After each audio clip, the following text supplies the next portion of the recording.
For a child to do something really evil, it goes against nature. It terrifies you because kids are so innocent.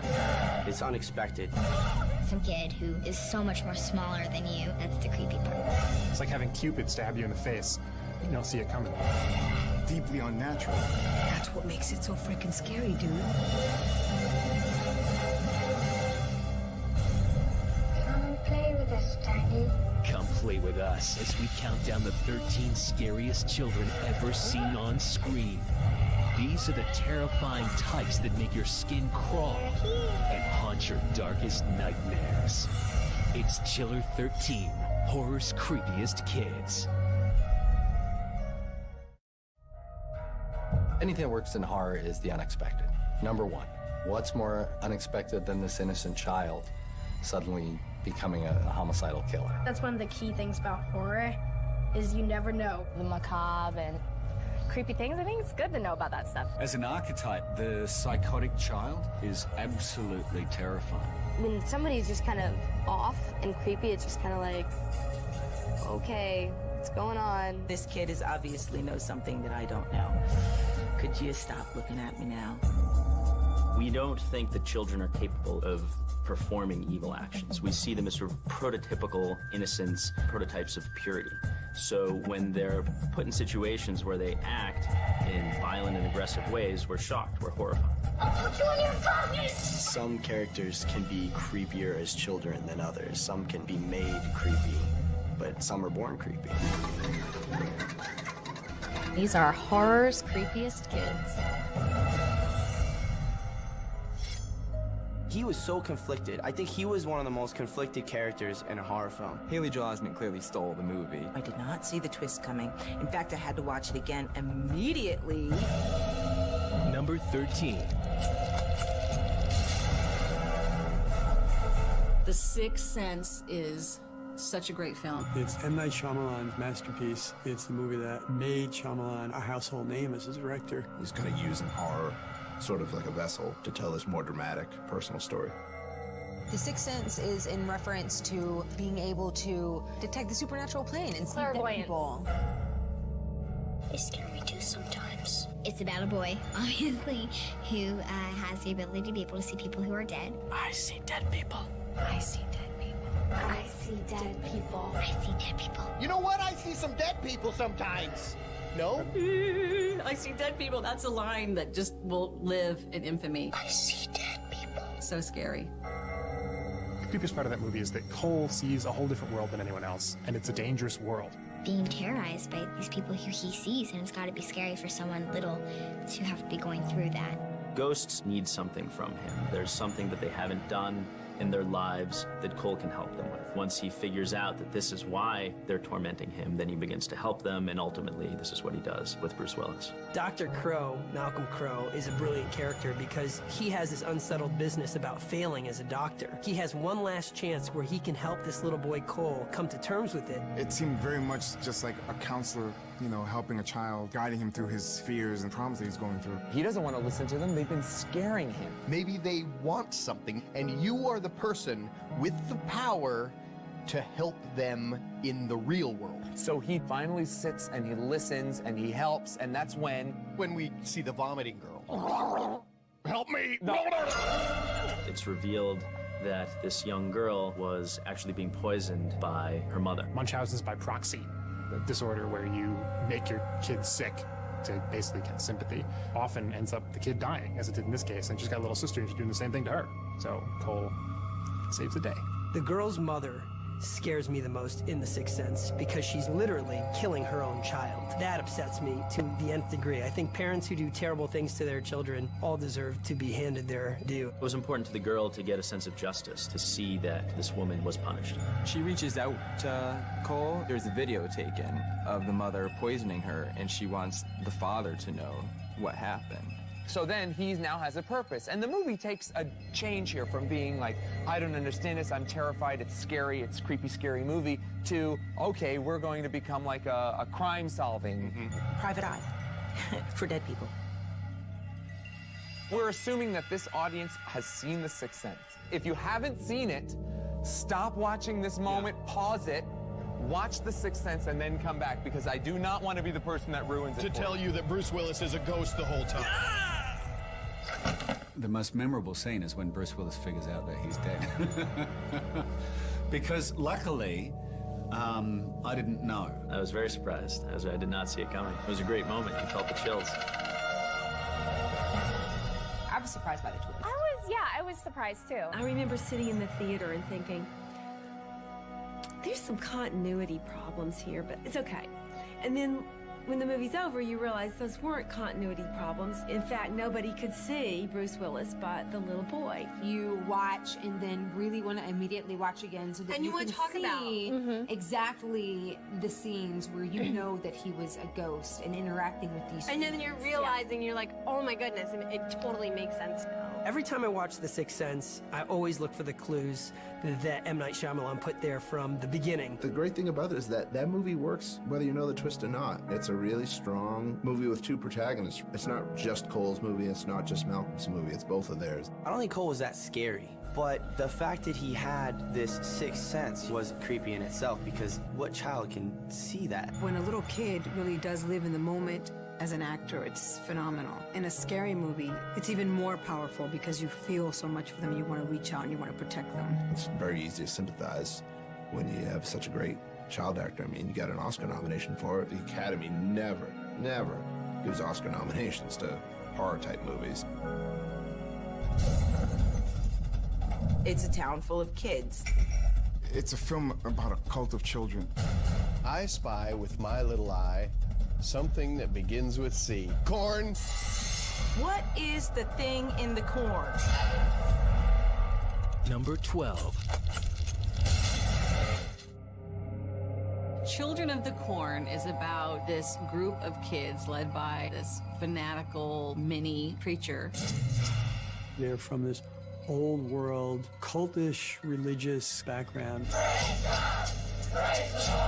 There's no adults to watch them. And the Lord did show all this to me. You can tell that Isaac is the mastermind right away. Also, it's pretty iconic in remembering what Isaac looked like, his white face. He looks like some kind of weird religious sect leader, but he's like 9.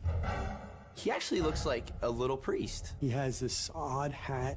Like most religions, Isaac has the coolest hat. So everyone's got to follow him because his hat's the coolest. He's the one who's kind of encouraging them and preaching to them. A time of tribulation has come. I'm receiving messages from beyond. Oh, we must listen to him. He has the hat. That whole opening thing is really disturbing and twisted. It's just a massacre. I mean, they take out this entire diner, and of course it's kids taking out adults in such a grand fashion. A bloodbath, and I loved it. I loved it. It absolutely gave me the chills. You think it's just gonna be a normal day, you know, just have some pancakes and coffee. We see the kids kind of gathering around like we're going to make our move and now is the time. You see Malachi by the pinball machine, panning over the window, and you see the character of Isaac just staring in. And then the choking with the coffee with the elderly people. Everything just seems to escalate to a point of just complete chaos.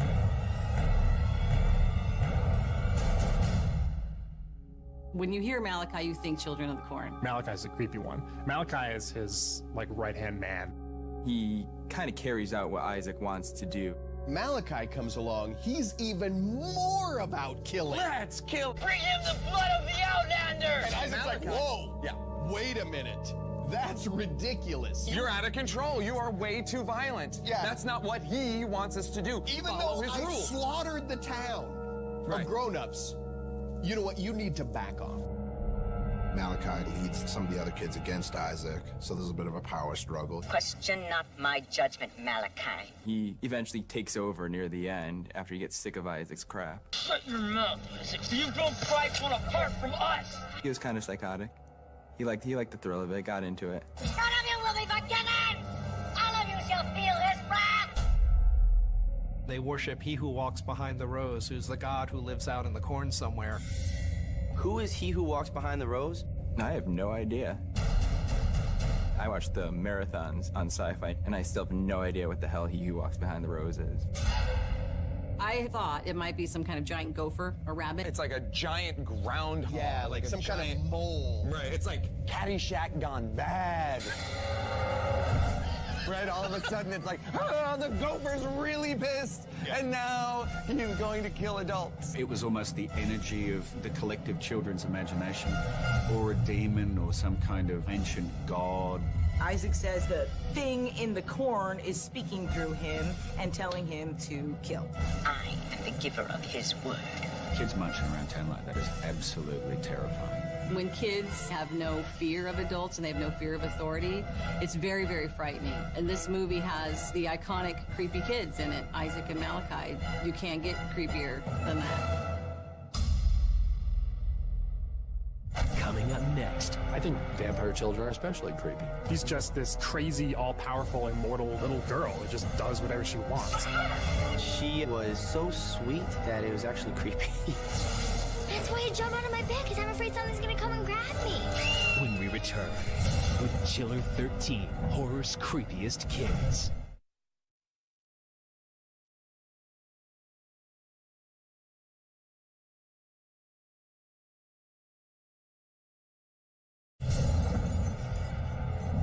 What is a vampire? They're little murderers. There's a horror in the idea of a human being being stuck in the form of a child forever. Number 11.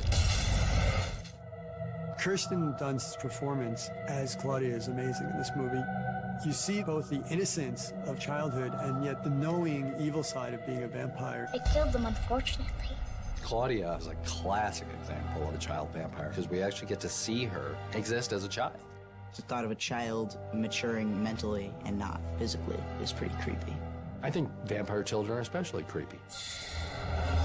The fact that they are immortally children makes them scarier, but also more sympathetic creatures.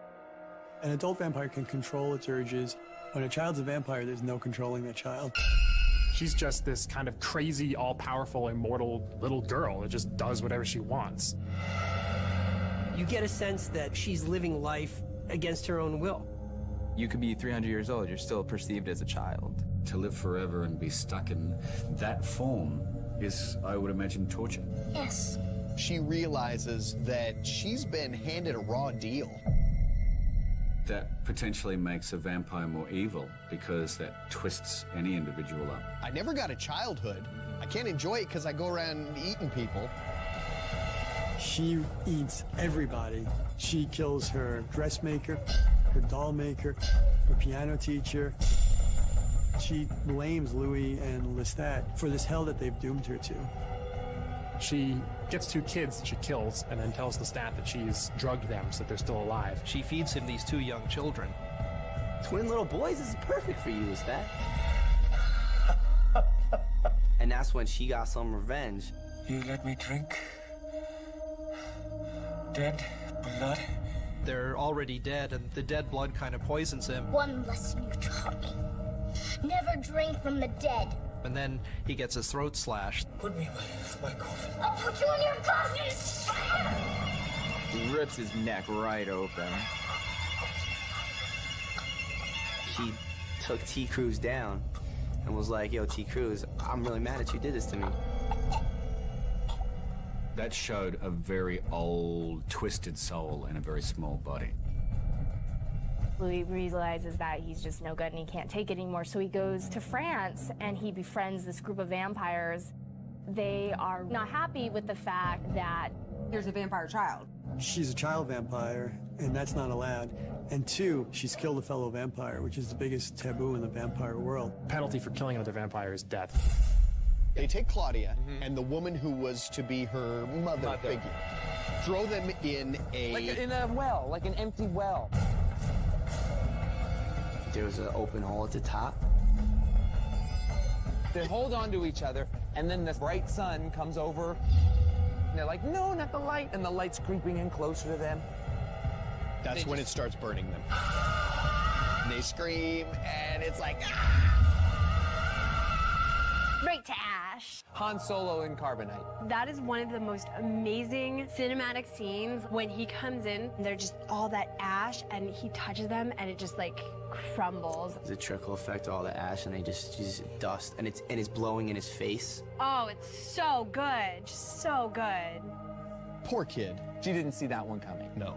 Gorgeous little child, but she becomes really nasty. She becomes really cruel. You don't expect that level of physical threat and danger from a child that small. Very scary. Scary child vampire. She will forever be a little beauty pageant child of death. They're here. They're here. They're here. Number 10. If you know horror films, everybody knows Poltergeist, that line, they're here. Poltergeist scared the crap out of me. It's like the ultimate haunted house movie.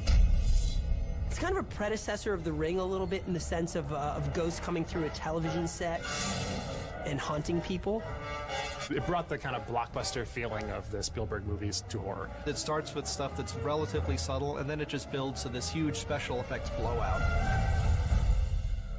It's got that big Americana, perfect family moving into this place. 3 kids, a dog, mom and dad, in love, everything's going great. And then all of a sudden, their youngest daughter starts to have things talk to her. Carol Ann is this sweet little girl. I thought she was really, really cute, so yeah, she was sweet. I liked her. So sweet that it was actually creepy.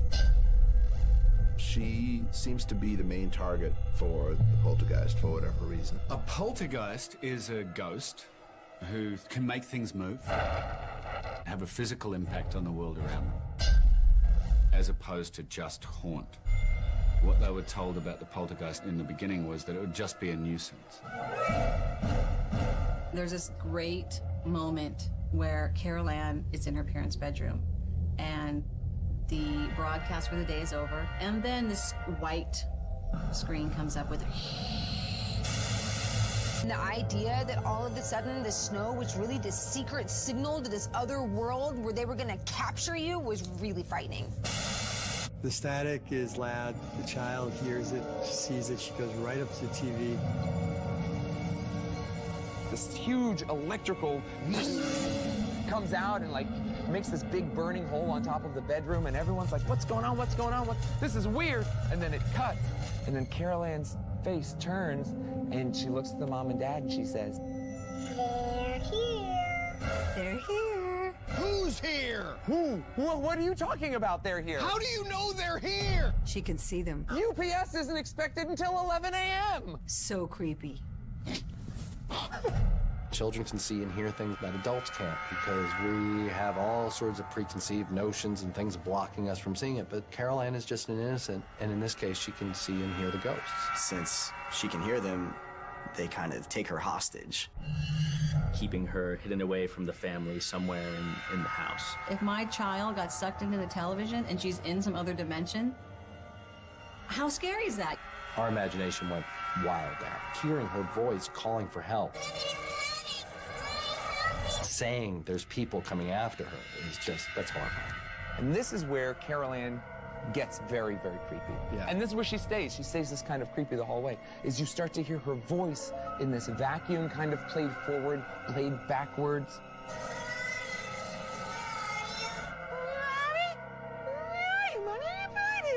So they call in an expert, Tangina, played by Zelda Rubinstein, who just gives one of those memorable performances.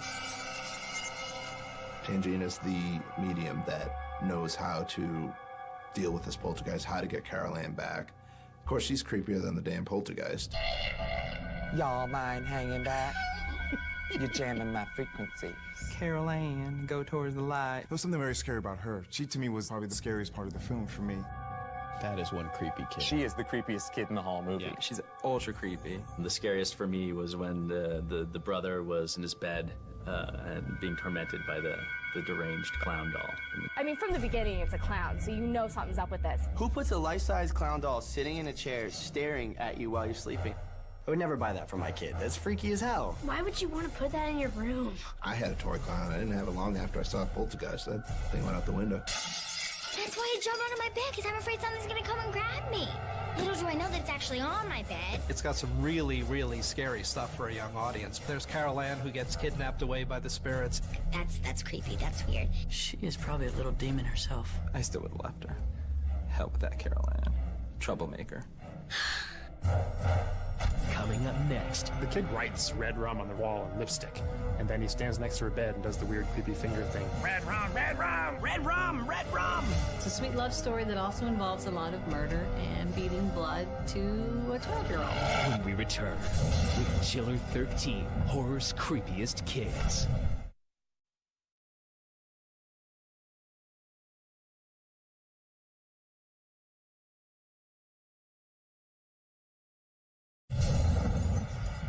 It's one of my favorite horror movies ever. It's a masterpiece. 3 people trapped in a haunted house, and one of them's going nuts.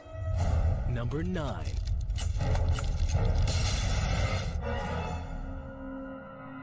The Shining has always been a very controversial film in horror circles. Some people argue to death that it's a psychological thriller, that people are losing their minds from being cut off from everything. But in my mind, it's a ghost story. The Shining was so freaking scary. I think, to me, that's one of the scariest movies of all time. There's one camp that loves it as a Stanley Kubrick film, and it is a terrific example of Stanley Kubrick's craft.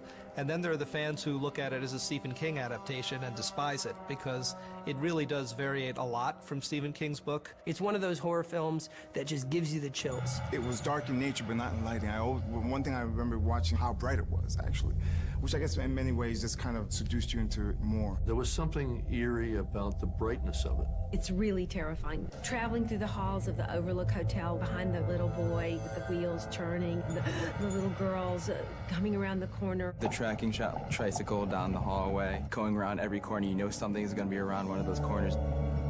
Stanley wanted a lower lens height, so we invented what we call low mode, which is basically flipping the thing upside down. So you get this floaty feeling as you travel through this hollow space, seeing everything moving creepily past you, and it just gives you chills. Danny's riding down on his big wheel, and he turns corner after corner. Right, the carpet, the hardwood. The carpet, the hard, this corner, that corner. There's that sound, because it's the carpet, and then it hits the wood.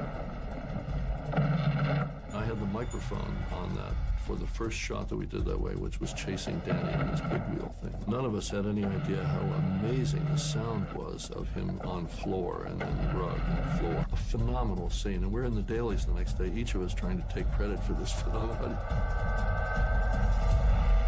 Riding down the hall on his tricycle, and he sees these 2 twins at the end of the hallway. The first time I saw the movie, that scared me half to death. They talk in unison, so you get that sort of double ghost voice. Those little girls, those freaking little girls that are like holding hands, like, come play with us. Come play with us, Danny. Come play with us, Danny. Forever and ever and ever. And then, snap cut, dead. Forever. Chopped, bloody. You just see it like for a second. What Kubrick did, making 2 little girls in blue dresses holding hands be like engraved in my brain, and me having nightmares because, I mean, that's horror right there. Twins are always creepy. Their plane is not a positive one. They want Danny to come play with them, which basically means, come, Danny, I want you to die so you can be here with us forever. It's kind of prefiguring of what's going to happen in the hotel when Jack Torrance goes crazy and tries to kill his wife and son. Danny was, his self-possession in those scenes was amazing. He cast him because he was able to concentrate for long periods of time, because there are all those moments where he was just like this, staring off into space. And he was endlessly enthused for this. He would do it as many times as you wanted. And for Stanley, that sometimes edged up into the hundreds on some scenes. I never saw him get tired. I never saw him bad-tempered. He loved the process. He's a great actor, I think. I think he was phenomenal. The scene where Danny writes Red Room on the wall is actually what I always pictured as Danny's awakening to his powers. The kid writes red rum on the wall in lipstick, and then he stands next to her bed and does the weird creepy finger thing that he does and just starts shouting, red rum, red rum, red rum! Really, his subconscious, I think, coming out and speaking for him. Red rum, red rum, red rum, red rum, red rum. Red rum. Red rum! Red rum! Red rum. Red rum. Red rum, red rum. It's murder backwards. Yes, red rum, murder spelled backwards. See it in the mirror and it says murder. There's so many levels to why that's scary. Everybody in the audience sat there going, what the hell's red rum? I don't know what the, And then you realize it's murder. It's just one of those simple little devices that work so well. It's also something you can scare your sister with by going to the door of her room when she's little and going, red rum! And then she'll scream. Kubrick just lingers and lingers and lingers on things and just makes you feel as isolated as the characters. Our last character that we see is the character of the Overlook Hotel. And the camera takes us very slowly into this wall of photos. At the end, you saw Jack Nicholson's character in the picture. In the 1920s, dressed in a tuxedo, surrounded by other happy revelers, is Jack. It's the haunting of everything that's happened before. The hotel itself has almost taken on malevolence, and it wants to kill them. Ultra creepy. It's a ghost story, but it's also like a psychological thriller. It's kind of a couple different subgenres mixed together. So there's a little bit for every horror fan to like.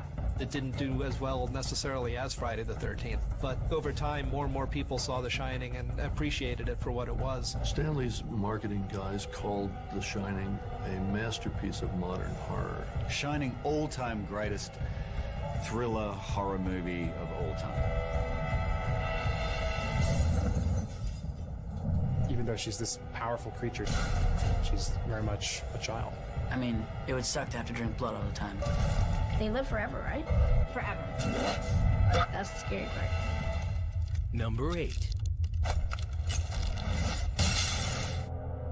Main characters in Let Me In. We have Abby, who's basically a 12-year-old vampire, and Owen, a 12-year-old boy who's very lonely. He's kind of disturbed himself. He's a weird little kid. He's not dangerous or anything like that. You can see why he would have trouble finding friends, and he winds up being befriended by a vampire in the shape of a young girl. And that was one of the beauties of the movie for me, that was really human. She didn't eat him, she identified with him, and I loved that. These two kind of troubled souls meet, and they help each other and inspire each other. It's kind of sad because she told him from the beginning, she warned him. She said, we can't be friends. I think there's an element of tragedy to it, definitely. It's a sweet love story that also involves a lot of murder and feeding blood to a 12-year-old. She's a vampire. She can only go out at night. She kills people. She has superhuman strength. She can scale walls. It's not until that moment that you see like how vicious she actually is. Being around her is probably not good for you. It's more kind of sad almost. She didn't become that way because she wanted to. When she uses her powers and you realize how strong she is, it definitely gets very scary, very creepy there because, you know, she's this little girl. You want to be on her side, but at the same time, she's like a murderous kind of person who wants to suck your blood and could be very temperamental. But you really care about her. Let's forget about whether or not we like vampires or don't like them. They're little murderers. The title refers to the fact that vampires need to be invited in. You have to invite me in. You know, vampires ask a lot of you when they come into your life. So, you know, I think it's a little reference to that, too. In this movie, they actually ask, well, what happens if you don't ask permission? You just come in. He's having a little bit of a hard time accepting who she is and what she does. So he challenges her to just come in. What if I don't invite you in? What if I don't? And so she comes in anyway. And then she just starts to bleed, like blood just starts pouring down her face. No, stop! Come in! You see that he really has feelings for her. And this was sort of an act of love on her part. I will make myself bleed facially because I care about you. And I think that was the pivotal moment in the film where they were locked together, where they both said, this is it. We're gonna make this choice to be together. So that's just a very interesting play on the whole idea of the old idea that a vampire has to be invited into a dwelling before he or she can come in. The boy who befriends her, he's pretty much as troubled and potentially violent as she is. He's bullied. He has these fantasies of like stabbing them and doing terrible things to them. The bullies are the creepy kids in that movie, not her. Those kids are bad. Like, they're not just bullies. They're gonna kill him. And then he learns, you know, the only way to stop getting bullied is to hit back and to fight back and sort of end it. And then that backfires on him in the swimming pool scene. They hold Owen under the water and they tell him, you stay under for 3 minutes or else we're going to gouge your eye out. An eye for a year. He has to hold his breath for 3 minutes, which is, unless you're training for something like that, that's practically impossible. Thankfully, she comes in at the last minute and just butchers all the villains. You don't even see her come in, but you hear kind of above. She comes in, you hear all this mayhem. It leaves more to the imagination of what is she doing. You see feet going back and forth and bubbles, and you hear the noises. So you know that she's there, and you already know, you can picture in your mind how she's kicking ass. Yeah. When he gets out of the pool, everything that's going around, it's a phenomenal reveal. I was horrified about the level of violence. But at the same time, I kind of felt this surge of absolute joy that, you know, this little boy had somebody to protect him who loved him. That's the great twist, right? These vampires who are doing bad things and you're supposed to be afraid of them for it, but in the end of the movie, you're cheering for the murder and you're cheering for the death of these little boys. This is not somebody you ever want to mess with, you know? Little girl or not, she can kill 5 guys at once, you know?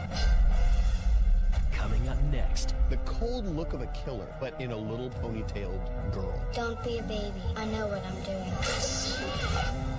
You think that she gets closure at the end? No, that bitch is still out there. She's coming.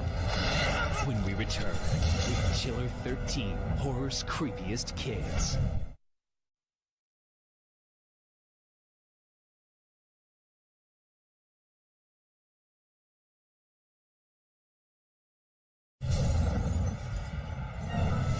It's funny to us because she's going to go and poison her brother or kill her brother or, you know.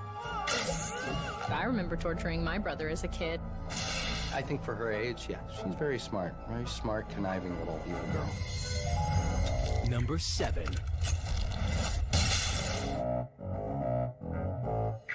People just love the spirit of the Addams Family and how creepy and kooky they are. Although it's broadly comedic, it also taps into people's love of the horror genre. It's about a family, and they really care about each other. There's a lot of love between Gomez and Morticia and the kids and Lurch and Thing with the hand. I think the Addams are sort of freaks of nature. They're a little supernatural. They are the undead, maybe. You don't know if they're human or if they're supernatural. I don't think you're supposed to know. They can always sustain, like, torture and electrocution. They seemingly have invulnerability of some sort. Wednesday can stick Pugsley into an electric chair and he's fine, and their mother actually approves and kind of watches lovingly. Clearly they can die. They've got a graveyard filled with Addamses. That's their backyard. But they seem to duck death at every turn. The movie did a very good job of capturing the comic origins of the Addams family. I mean comic as in comic strip. They don't fit in the real world. I don't know if they're human or not. They're not monsters either. They're really strange people that don't follow the laws of physics. The Addams Family is a group of, I call them casual murderers. I think that was the great thing about the Addams Family is that they were more human than what people consider human on the outside. Just because they were monsters, they were still trying to function as this very regular, loving family. Definitely human, but they were all super creepy and they loved the eccentric and they loved weird, they loved death, and who doesn't? If only we could all have the passion that they have for each other. They are a very loving family. Dysfunctionally dressed, but very functional family. Hey, it's more functional than my family. We got Gomez, the dad, Morticia, the mother, Pugsley and Wednesday, the children. Wednesday, she was a little creepy. Well, she was very creepy, actually. The cold look of a killer, but in a little ponytailed girl. Wednesday is goth. She's sort of like, you know, goth princess. Definitely. If Wednesday was a Spice Girl, she'd be goth Spice. She's the real deal. She's not faking it. That's her. Getting Christina Ricci in there to play Wednesday was like brilliance. The girl is so creepy. Her cute little adorable face is just full of malice and evil. Christina Ricci did such a great job in the movies of creating this really lovable, creepy character. She limited her emotional expression. I think she's always had this dark quality to her, and I think The Addams Family was a perfect commercial film for her to be in, to kind of show that she can do that character really well and make it accessible. She's definitely smarter than the average kid, that's for sure. Pugsley, sit in the chair. Yeah, she might be a little smarter. She's definitely smarter than Pugsley. I liked how Wednesday would always torture Pugsley. We can play a game. What game? It's called Is There a God? Trying to go after her brother all the time, but in a playful way. Like, who doesn't want to kill their brother, right? Wednesdays just takes it to another level. She straps him into an electric chair. It has to warm up. Why? So it can kill you. I knew that. She's about to pull the switch, and her mother comes in and says, Wednesday! She says, oh, Mother, I just want to electrocute him. Please? And I said, okay, go ahead. Oh, all right.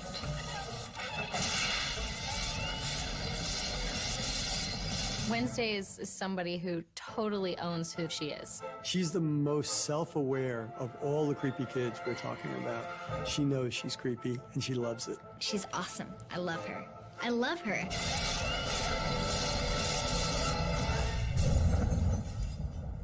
She comes out of the TV!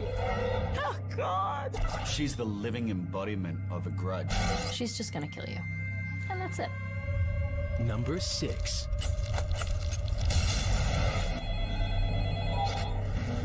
The Ring is one of those movies that gets into your subconscious and will haunt you for the rest of your life. I had so many nightmares over The Ring. It starts off being described as like an urban legend about a tape that kills its viewers after 7 days of viewing it. When it first started, I was like, really?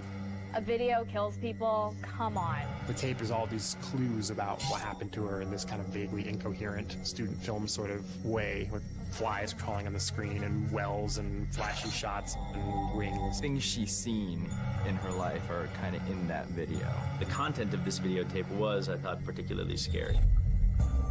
That is one of the creepiest videos, period. Some incredibly disgusting imagery. Samara in The Ring, based on Sadako from Ringu, the original, they're both tragic young girls who come back as ghosts to avenge the wrongs that were done to them. One of the first times you really get to see Samara, like really focus on her, is when she's getting interviewed in that room. It's a great shot. She's in the distance in the center of this white room, and all you see is this guy's shoulder, and he's kind of arrogant. She's sitting there with her head turned. You can't see her mouth moving, but you hear her voice. Her own mother actually kills her and seals her in a well. It's about halfway filled with water. She looks up as the well is being sealed. There's a ring of light around the seal, and that's the ring. She becomes eternal. She can't be gotten rid of, which is terrifying. If she hadn't been harmed in the beginning, nothing would have happened. This wonderful moment where she literally crawls out of that realm and into real life. That's just a marvelous scene, and it's one of the best scenes involving a creepy child I've ever seen in a film. Her body language was awesome. She twitched and like kept her shoulders up. She came towards the TV and then came out of the TV. She's crawling and then she like rushes up to people. With her broken body coming out of the television, coming toward you, her seaweed-looking hair in her face. Oh my goodness. She needs a bath and a good brush. She needed a scrunchie because her hair was constantly hanging in her face. Right. And, you know, you just want to be like, come here. Her first problem is that she's dead. Aside from that, she has been horribly mistreated and wants to get revenge on the world for the wrongs done against her. She was already pretty evil to begin with, so being trapped, that rage just boils. There's no form better for resentment than a teenage female. She's very pissed off. She's been stuck behind a TV in a well the whole time. I mean, when I just got to go to my room for a couple days, you know, that sucks. But being in a well, that's horrible. Do you think that she gets closure at the end when Naomi Watts finds her body and it's like, oh, she's gonna finally be at peace? No, that bitch is still out there and she's coming. It's not enough for Samara. She solves the mystery. The body's brought out of the well. The body's given a proper burial. Police show up, and you think that all is well in the world, that everything's been set right. And you really think that's the end of the movie. And she goes home, and she tells her son. She's like, I freed her. She's free now. And he's like, you weren't supposed to free her. The Ring totally plays on the standard horror notion that ghosts need closure. I don't think she is looking for closure whatsoever. She's just pissed off. It's a form of incorporeal undead, really. You don't want to hurt her anymore now, do you? I do. She said it. She knew it before she even died. It's not going to stop. It won't stop. Coming up next. The most obscene, depraved, sickening, physically revolting individual that you've ever seen. What could go wrong in this Norman Rockwell environment? Well, your son Henry's lunatic is what went wrong. When we return with Chiller 13, horror's creepiest kids.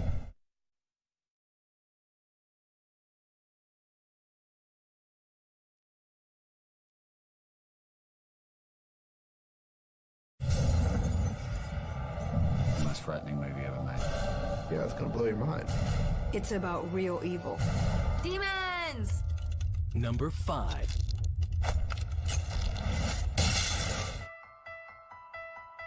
Reagan gets my vote for the creepiest kid. The Exorcist is a classic. Instant classic. I saw it my freshman year in high school, and it blew my mind. We got a kid being possessed by the devil, just doing unspeakable things. It's just one of those awful situations where you're simultaneously scared and sympathetic for the same exact character. She's perfectly normal. She wants a horse, you know, steals cookies. She, starts out as such a cute little kid. She's a victim of circumstance, but she played with a Ouija board. Ouija boards and Indian burial grounds, never. The doctors are so exasperated from torturing this child. There's just nothing wrong with her. They're the ones to first suggest a spiritual solution. You know that it's at the fan when science is like, go to religion. And in fact, her daughter was possessed by an evil spirit, and there was nothing that modern medicine could do. That's the last thing you want to hear from your doctor, I think. So they call in the exorcist. They call in the exorcist. Thank God. The exorcist is there to get the demon Pazuzu out of Reagan. The devil's job is to cause chaos and basically undo everything God does. Now kindly undo these straps. The devil himself is a pretty scary guy. I'm the devil. He's coming into our world, basically taking over someone's body. Corrupting her to being a destructive satanic force. The brilliant way it was done in using the girl in her bed, the most intimate private place where we all are. It terrified us when we would get in our own beds, just recalling her horrifying experience. She just gradually becomes so demonic. The most obscene, depraved, sickening, physically revolting individual that you've ever seen. They really tried to make Linda Blair look just about as bad as possible. The makeup in that film by Dick Smith was groundbreaking. Pustules. Puke. Everyone loves the pea soup. What is it? Pea soup vomit is phenomenal. It's classic. It's iconic. She's bruised. Ruptured skin. Head spinning around. Self-inflicted wounds. With a cross. That is one hell of a scene. I don't know if you get away with that in a movie today. Oh, God. Gotta go. I grew up really religious, so demonic possession is something that I really accounted as reality. It was like something that really happened. It was like, I don't want this to happen to me. Movies that could possibly happen in real life are very interesting to me because they're actually scary and creepy, and that happened to a little girl, and I was a little girl, and that could happen to me. You don't have to go to a haunted house to encounter the supernatural or evil. It's in your house, it's in your kid's room, and it's got your daughter. When Reagan is fully possessed and she starts to talk as this demon, This formerly cute little girl is like tied to her bed and saying these horrible, horrible things. Your mother sits here with his cat. Would you like to leave a message? Speaking Latin, speaking in tongues, speaking very rudely. Screaming profanities like crazy. She's got a potty mouth. It's a lovely night for an exorcism. When she starts speaking in the voice of the mother, Why you do this to me, Demi? Why you do this to me, Demi? Demi, why you do this to me? That's the scary for me. Like that voice, hearing her say that. That's the stuff that gets under your skin. that is so freaky. I get like shivers thinking about it. She shouldn't be able to talk like that. That's much too vulgar display of power. She's speaking with an accent. She's calling him by his nickname, his first name, which she doesn't know. We get so much scary information from just that little thing. Where's Regan?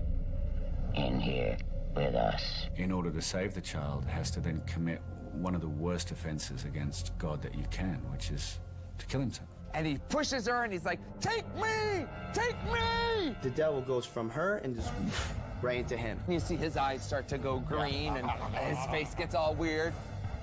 And then he's struggling, he's fighting this fight with himself, and he's like, you will not win, devil! Right. And he pushes himself out the window and down that haunting set of cement steps, all the way down, and then you do the noble thing and kill yourself.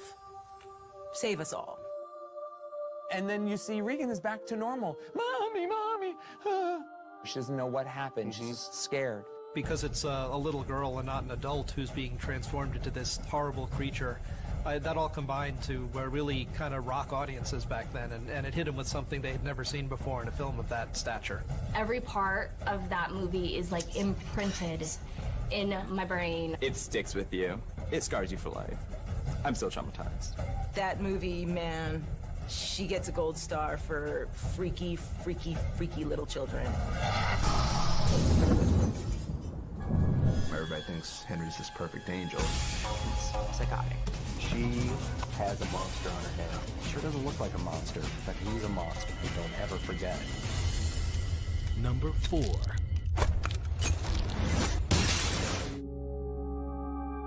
It's about a good boy and someone who's not good at all. It is about a kid who loses his mother to cancer. Elijah Wood's character, in this rough time in his life, he's staying 2 weeks at his cousin's house. His cousin's played by Macaulay Culkin, who at the time was like the biggest child actor in the world thanks to the Home Alone movies. And they become friends and they start playing. But even right away, the first scene, you see him, he's wearing this mask. And right there, right from that scene, you knew you were in trouble. And it's like a kid's mask, but it's kind of freaky. It's like, what the heck? You already have this sort of aggravation with him from being so adorable and perfect for so many years. Now seeing him as maybe the possible bad guy, you bring all that baggage and emotion with you watching him on screen. And he's cursing in it? He's shooting bolts at animals? That's not a good son. He was cool. Like in the beginning, I wanted to be his friend. You know, he's running around through the woods, you know, breaking factory windows. This is the perfect New England setting, the perfect family.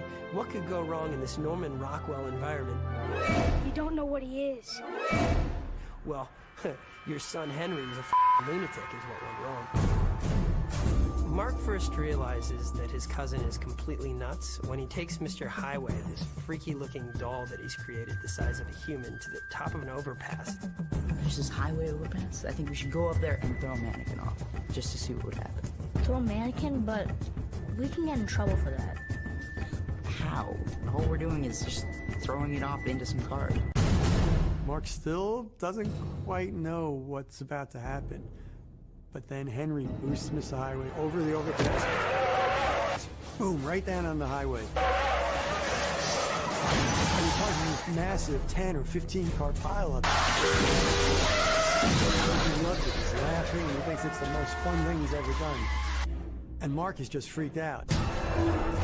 At this point, he realizes that Henry is definitely not a normal child, but a child that's wanting to kill and hurt some people. Some people just do horrible things, and a lot of people hurt other people like that. He says something in the movie about once you realize you can do anything, why not? It really establishes just how damaged this kid is, but he can't really do much about it because he's a child himself. On a level, he was afraid of him, but also he did try to tell people, and just no one would listen. Henry, as the perfect sociopath, has the most calm, soothing voice. He convinces everyone that he's completely innocent.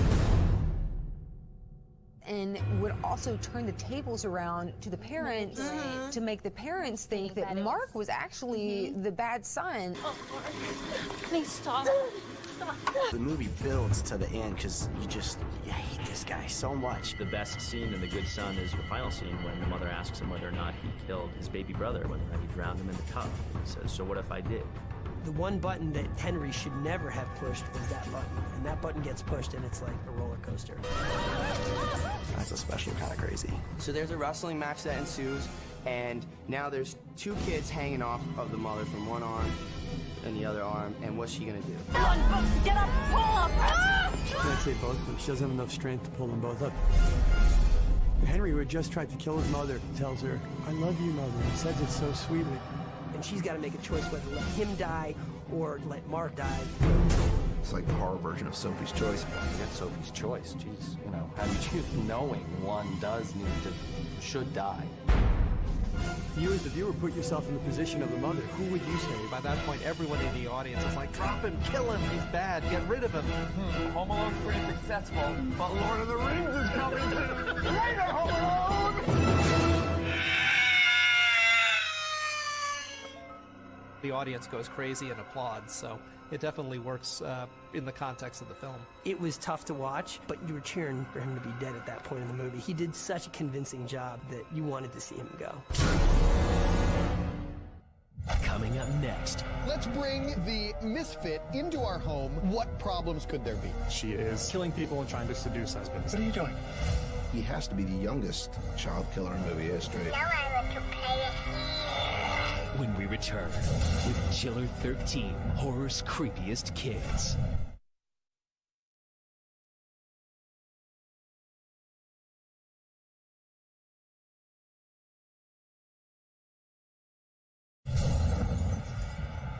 She's kind of psychotic. When I say kind of, I mean really. Sociopathic. Absolutely. I think she's just crazy. She is Bats in the Belfry crazy. She's freaking insane. And she's going to take your husband. Number 3.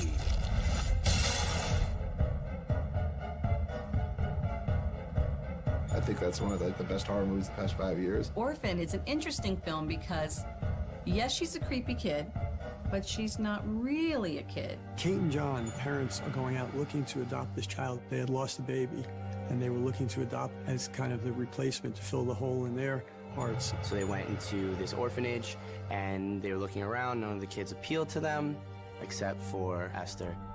Esther is a creepy girl. Very creepy. They adopt, of course, the quiet, creepy one who's dressed funny, and they bring her home. She has a choker around her neck. She's got ribbons around her wrists. She's got her hair in these odd little pigtails and this very old-fashioned, old-world dress. Red flag!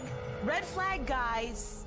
You want somebody dressed from The Gap. Let's bring the misfit into our home. What problems could there be? She takes out the nun. I had a real hammer, and I was freaking out because I'm thinking, oh my God, what if I accidentally hit her? Oh my gosh, oh my gosh, oh my gosh, what's gonna happen? Playing in the playground, the top of the slide, she came up behind her and pushed her. She broke her own arm in the vise. She picks up a brick nonchalantly, like it's nothing at all. Bang! Kills the bird. My favorite part of The Orphan is her relationship with the other kids, because she totally dominates them. The kids realize what's going on a bit sooner. She had them absolutely terrorized. With the brother, it's threat of punishment, pure and simple. I played Danielle, who basically got the wrath of all of Esther's evil ways. She attempts to surgically alter him. She tried to cut my pecker off. That crosses the line for me. She burned down the treehouse in the woods. Basically setting him on fire. She sprays gas over the place, lights it on fire, then she comes down and just sits there. And still, that father holds tight to hope. Peter Sarsgaard, like, whoa, talk about a character that freaks me out. I mean, he really starts to believe this child he's had in his home for less than 2 weeks over his own wife. The scariest moment in The Orphan actually isn't even one of the murder moments. It's actually when she tries to seduce the father. Hello, Daddy. The scene that creeped me out the most was when Esther is coming on to her daddy. She tried to seduce my dad. Do you like it? That is so creepy and so uncomfortable. What is this? She's putting the moves on the dad, and I was like, whoa. I don't want to be alone. It was a really difficult scene to shoot. I'm 10 years old. Boys still have cooties. I'm scared. That's a movie that really flirts with a lot of taboo stuff. I love you, Daddy. For a major studio film, that movie really went into a lot of dark, really creepy, uncomfortable places. Sure. Let me take care of it. What are you doing? What are you doing? What's gotten into you, huh? I had no idea that the twist at the end was going to be the way it went down. In fact, she is an adult who has escaped from a mental institution and is out traveling the world, killing people and trying to seduce husbands. She has a disease where she doesn't grow up. And then you realize, oh, she's not 8 years old trying to seduce this old man. She's probably older than this old man. This is when we really see that this individual that we thought was a child isn't a child at all. Throughout the entire film, I am actually playing an adult who's trying to pass herself off as a kid. Very few parts come out for my age that really require you to go goodbye me and hello this crazy person. I didn't even see it coming. I thought this girl was just malicious, killing people left and right. It kind of punches you in the gut. She's so good at manipulating. That's what made the orphan terrifying to me. I'm known as a creepy orphan girl. I'm really not creepy.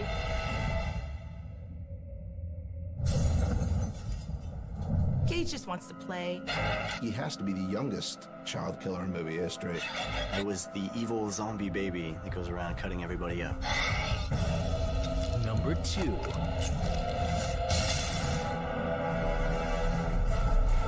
Pet Sematary is the one that Stephen King said even scared him when he was writing it. It's so disturbing, that material, and yet so compelling. If there's one thing that is the theme throughout all Pet Sematary, it's how we deal with death. I was 27 months, so just a little over 2 when I was filmed. We have a family moved to a small town somewhere in Maine, as is usual for Stephen King. Fred Gwynn is the kindly old man, the grandfather, who lives next door. He tells them of this place behind their property that is a pet cemetery. Early on, they lose their cat. Jed kind of tells them, oh, there's, we can do something about this, and he shows them the pet cemetery. The pet cemetery is a place where children bury their animals, most of whom were killed on this highway. It's foreshadowed from the first scene in the beginning of the film. No, my friend. Not in that role. But it turns out that beyond that, there's an Indian burial ground. It's always good to have an Indian burial ground in a horror movie. Indian burial ground, red flag. They put the pets in the cemetery, they come to life. Into this weird after-death, like zombie type of thing. They're all messed up and they're evil. They're horrible. Whatever's buried in the pet cemetery comes back. It's evil, it's possessed. It's not the same essence. It's soulless. For me, the scariest scene in Pet Sematary is when Gage is killed. There's something so horrifying about a little kid running into a highway. Don't let the kid get in the road. What road? The one that's been haunting us since we moved here. Gage! We're trying to catch him, and then he hits the road and splooey. That moment made me jump. They used a giant mirror to make it look like I was standing there about to get hit, but I was completely safe the whole time. The dad is so distraught that he knows what will happen if he puts him in the pet cemetery, that he's willing to risk it to bring Gage back. This is crazy, but we should try it. Came back from the dead. We should bury our son in the same place and see what happens. Dumb. So dumb. The death of his son has driven him crazy. He decides to dig up his son, carrying his stiff little body, over to the Indian burial ground and plant some stones on top of him, and then wait till the next morning, see what's gonna happen. He knows what's gonna happen. In fact, the guy comes over and says, I know what you're thinking. Sometimes dead is better. Sometimes dead is better. Sometimes dead is better. Most of the time, dead is better than the undead. If you're gonna come back to life possessed by some sort of ancient evilness, then yeah, dead is probably better. Gage comes back with a vengeance. He wants to kill. That's what he wants to do. He's been buried in the Indian burial ground. The ground is sour. The ground is sour. The ground is sour. That is the quote. The ground is sour. If you really want to frighten somebody, have the terrifying thing be somebody that you love. Gage comes back from the dead, goes through his house, sees his father's medical kit on the ground, and pulls out a very sharp scalpel. When Gage comes back, he wants to play. And he does it in this really creepy, childlike, like, I want to play with you. I want to play with you. Daddy, I want to play with you. Yeah. You just hear it echo throughout that whole movie. I want to play with you. I want to play with you. What? That's creepy as hell. Even saying it right now, I got the chills thinking about him in my head. Stretches it out, that yeah. He totters down to Judd's house, tells Judd that he wants to play. Cuts his Achilles tendon and brings him down to the ground. Takes a bite out of his neck. After Gage slices open Judd's mouth. He's shocked. He's on the floor. Gage crawls over to him and starts snuggling him while eating his neck. I played with Judd, and then I played with Mommy. I got you something, Mommy. Now I want to play with you. That is the creepiest moment in the whole movie. Now I want to play with you. It's so sad at the end when they finally realize we have to do something about this. And then the dad injects him.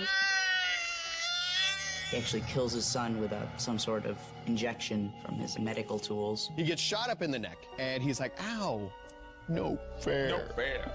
No fair. No fair. So I'm going around hiding under things and slicing you up. Yeah, that's fair. That's totally fair within the rules of murder. You're right, of hunting down and murder game. But Right. this little, that's not fair. Wait a minute. Science? His soul was missing, so he was just basically a bloodthirsty, little evil zombie boy who wanted to kill everybody and eat them. I think I was 12 before I sat down and watched the whole thing, start to finish. Yeah, it was freaky. Yeah, it freaked me out. Coming up next, It's the son of Satan, really. You can't get much more evil than that. the #1 creepy kid in horror when we return with Chiller 13, horror's creepiest kids.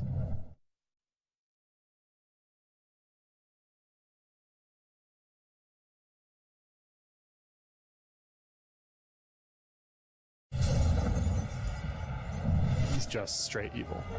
The devil had a date with a jackal one night. It was magic.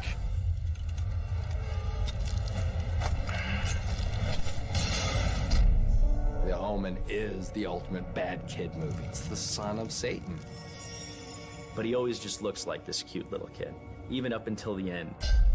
This little boy's face was so perfect. Perfect face for it. That a little kid can actually be of harm. That's the creepy part. Scary kid. You're the son of the devil. Really, like, that's kind of creepy. All these other movies, the devil's revealed, or you can see that they're a zombie. But The Omen, it's just this little kid. I bet he's a nice little boy in real life. He's actually, I think, I bet he's a creepy little boy. Damien was born on June 6th at 6 a.m., 666. Parents, I'm sure, joke all the time, oh, my kid's a little monster, but in this one, he really is. He's just gonna go cause, chaos on Earth. He brings damnation and death. Gregory Peck is an ambassador. They're living a great life. It's Damien's birthday, and they're having this great big lawn party, and he's got this beautiful nanny shouting out from the top of their mansion. Look at me, Damien. Damien! As happy as can be, like sunshiny day. It's all for you, Damien. It's all for you. You might think it would be like, hey, Damien, I just made you a balloon animal. Damien, look at the unicorn. Damien, a rainbow. It's all for you, Damien. It's all for... Crash into the window. Snaps her neck. Ooh. Oh, good. Huh. My babysitter won't even make me a grilled cheese sandwich. And this chick just jumped through a window. That shock really made that scene. And that just creeped the hell out of me. I don't even like thinking about it now. Can we move on, please? There's that great little moment where he just sort of waves at the dog. That's the first moment where you really get the idea that something's wrong. He's got kind of agents of evil working for him. Don't want to make him mad. If he looked at you a certain way and you heard that opera music, Really over-the-top music. Show his face and you play that music and you know he's not going to be a good kid. Yeah. You just knew it was over for that person. You got on Damien's bad side. The top of a building will break off and stab you through your head to kill you at Damien's will. Damien doesn't even have to do anything. It's just kind of his influence. The only thing he really does in that movie, consciously, is ride his little bike over to his mom when she's hanging to the plants. He bangs into the chair. The mother falls over the banister, nearly dies. What's great about that scene is that it Doesn't necessarily have to be demonically motivated. It's made to look like an accident, but he did it on purpose. They come across this old priest, and he kind of lays down the whole mythology. Look, it was a terrible matchup. We shouldn't have done this. You don't understand. This boy that you have now is not a boy. Right. We want to recall the product. Right. He is all evil, 100%. Full refund. They go off to an Italian village to find a particular priest who points them towards a cemetery, where he says that they'll be able to find answers. You find out that the mother of the child is a jackal. Hi, Mom. Happy Mother's Day. That's the mom, and she's always gonna wanna, have everything the best for her child. Jackal is one of the signs of Satan. Make sure his, horns are growing the right way and stuff. He finds the grave of his unborn son. His son was murdered and deliberately replaced. When he was born, he had a birthmark. So the priest tells him that the mark of the beast will be imprinted somewhere on Damien, this 666 circle. So he takes the kid and shaves his head, and sure enough, he's got 666 on his head. He needs to kill Damien, needs to kill the devil's son. And he had to kill him inside the church, on the altar. I've got to do it. Parent has got to kill his own child. He can't do it. Even if you know your child's the devil and it's your own child, it's still really hard to kill them. They think he's trying to murder his son. He is trying to murder his son. Because it's the son of Satan.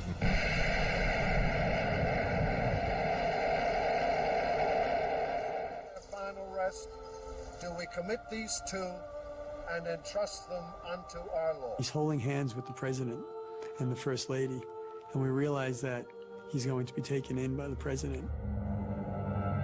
If you want bad guys, the Antichrist is pretty much it. With the Omen, there's no curing Damien. He's the Antichrist. He's going to be evil forever. You can't get much more evil than that.